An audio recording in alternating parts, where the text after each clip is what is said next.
कल्पना कीजिए, चारों तरफ घुप अंधेरा, रोंगटे खड़े कर देने वाली धुंध और एक ऐसा सन्नाटा जो अंदर तक खौफ भर दे। और इसी बीच एक खबर आती है। वो शैतानी गुड़िया जो पिछले 50 सालों से एक बेहद सुरक्षित और पवित्र ग्लास चैम्बर में कैद थी, अब वो वहां नहीं है। जी हां, अफवाहें उड़ी कि दुनिया की सबसे खतरनाक डॉल अब आजाद हो चुकी है। और फिर क्या था? इंटरनेट पर दहशत आग की तरह फैल गई। साल 2025 में हर तरफ बस यही चर्चा थी कि आधी सदी पुराना वो खौफनाक श्राप फिर से लौट आया है। खूनी निशान, शैतानी सायों और अजीबोगरीब घटनाओं की अफवाहों ने रातों की नींद उड़ा दी। हर कोई बस एक ही बात सोच रहा था कि आखिर ये सब क्या हो रहा है। लेकिन असली खौफ तब शुरू हुआ जब अचानक से एक बेहद भयानक खबर सामने आई। मशहूर पैरानॉर्मल इन्वेस्टिगेटर डैन रिवेरा की अचानक मौत। बिल्कुल सन्नाटा छा गया। और फिर एक ऐसा सवाल उठा जिसने सबको अंदर तक झकझोर कर रख दिया। क्या एनाबेल ने सच में एक और जान ले ली है? तो चलिए, वायरल अफवाहों और इस दहशत भरे माहौल से थोड़ा बाहर निकलते हैं और तथ्यों के आधार पर इस पूरे मामले की गहराई में चलते हैं। The nightmare to reality, investigating the Annabelle and Dan Rivera incident में आइए निष्पक्ष तरीके से समझते हैं कि आखिर इस पूरी घटना का सच क्या है। सेक्शन 1, श्राप की वापसी, मई 2025 का खौफ। अचानक ही पूरी दुनिया के सोशल मीडिया पर बस एक ही खबर छाई हुई थी। दुनिया की सबसे श्रापित गुड़िया अपने पवित्र चैम्बर से गायब हो गई है और उसने एक इन्वेस्टिगेटर की जान ले ली है। इस खबर ने सचमुच रातों रात खौफ का माहौल बना दिया। सेक्शन 2, डॉल का इतिहास, काले जादू की शुरुआत। अब देखिए, आज के इस डर को समझने के लिए थोड़ा पीछे जाना होगा, उस काले इतिहास की तरफ जिसने इस गुड़िया को इतना खौफनाक बना दिया। आखिर ये कोई आम कपड़े की गुड़िया तो है नहीं। अगर टाइमलाइन पे नजर डालें तो 1952 में एड और लॉरेन वॉरेन ने new England society of psychic research यानी NESPR बनाए। फिर 1971 में इस डॉल को पवित्र जल और अनुष्ठानों के बाद एक ग्लास केस में बंद कर दिया गया।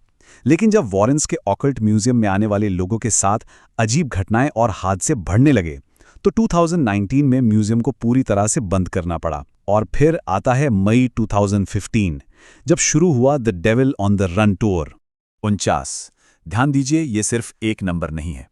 पूरे 49 सालों तक वो गुड़िया पवित्र जल और अनुष्ठानों के घेरे में कैद रही थी। तो सोचिए, इतने लंबे वक्त तक सील रहने के बाद इसे दोबारा पब्लिक के बीच ले जाने का फैसला ही अपने आप में कितना बड़ा और खतरनाक कदम था। Section 3, the devil on the run, खौफ का सफर। तो हुआ ये कि 2025 में एक पब्लिक एग्जीबिशन टूर शुरू हुआ। मकसद था दुनिया भर की इन खतरनाक पैरानॉर्मल चीजों को अलग अलग शहरों में ले जाना ताकि लोग इन्हें करीब से देख सकें। और यहीं से विवाद शुरू हो गया। इस पूरे टूर के मास्टरमाइंड थे डैन रिवेरा। डैन एक US आर्मी वेटरन थे और NESPR के लीड इन्वेस्टिगेटर्स में से एक थे। वो कोई नौसिखिए नहीं थे। पैरानॉर्मल और शैतानी ताकतों की दुनिया के वो एक बेहद अनुभवी एक्सपर्ट थे। मतलब वो अच्छी तरह जानते थे कि वो किस चीज से डील कर रहे हैं। लेकिन ये बात वाकई हैरान करने वाली है कि हजारों लोग उसे देखने के लिए ऐसे टूट पड़े जैसे वो कोई बहुत बड़ी फिल्म स्टार हो। लोग जानते थे कि ये डॉल नकारात्मक ऊर्जा लाती है, फिर भी वो बाकायदा टिकट खरीदकर इसके पास जा रहे थे। है ना अजीब बात? और फिर वो हुआ जिसका सबको डर था। डैन रिवेरा अपने होटल के कमरे में मृत पाए गए। ये खबर सुनते ही सबके मन में बस एक ही डरावना सवाल गूंजने लगा, क्या एनाबेल ने सच में एक और जान ले ली? क्या उस डॉल ने अपना असली और खौफनाक रूप दिखा दिया था? सेक्शन 4, मिथक बनाम सच्चाई, पुलिस रिपोर्ट्स का सच। अब आइए इन वायरल अफवाहों से थोड़ा दूर चलते हैं और देखते हैं कि पुलिस और NESPR की इन्वेस्टिगेशन में आखिर क्या ठोस सच्चाई निकलकर सामने आई। यहां साफ देखा जा सकता है कि इंटरनेट की बातों और असलियत में कितना बड़ा फर्क था। अफवाह थी कि डॉल डैन के कमरे में थी, उसने उनकी जान ली और भाग गई। लेकिन सच्चाई, पुलिस के मुताबिक डॉल उस वक्त पार्किंग में एक कार के अंदर बिल्कुल सुरक्षित थी। डैन की मौत दरअसल हेल्थ इश्यूज और हार्ट अटैक की वजह से हुई थी। और गुड़िया, वो कहीं नहीं भागी, उसे सुरक्षित म्यूजियम वापस पहुंचा दिया गया। सेक्शन 5, संयोग या श्राप, संदेह करने वालों का अंत।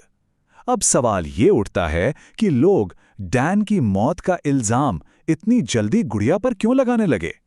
इसके लिए हमें उन डरावने पुराने किस्सों को देखना होगा जब लोगों ने इस गुड़िया का मजाक उड़ाया था, क्योंकि उनका अंजाम वाकई रोंगटे खड़े कर देने वाला था। जैसे ये घटना देखिए, एक कैथोलिक प्रीस्ट म्यूजियम आए और उन्होंने इसे महज एक कपड़े की गुड़िया कहकर इसका खूब मजाक उड़ाया। लेकिन जब वो वापस लौट रहे थे तो उनकी कार के ब्रेक अचानक और रहस्यमयी तरीके से फेल हो गए। उनकी जान बस जाते जाते बची। बाद में उन्होंने खुद माना कि उस कार में कोई भयानक नकारात्मक ऊर्जा थी। और ये सिर्फ एक बार नहीं हुआ। एक बार एक बाइकर ने म्यूजियम में डॉल का मजाक उड़ाया और चुनौती देते हुए उसके ग्लास को थपथपाया।